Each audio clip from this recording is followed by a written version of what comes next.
everyone, welcome back to the online help guide. In this tutorial, I'll walk you through the steps to remove notes on Facebook. Let's get started. Start by opening Facebook on your device. Tap on your profile picture at the top right. Tap on your username at the top. You will land on your profile page. Here at the top of your profile picture, you can see your shared note. Now to delete it, tap and hold on the note.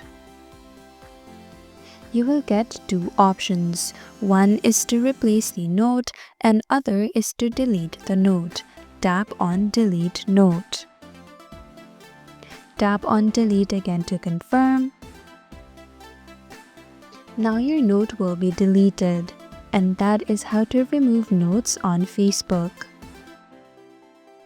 Thank you for watching Online Help Guide. Hope this video was helpful. If it was, then hit the like button and comment down if you have any questions or feedback.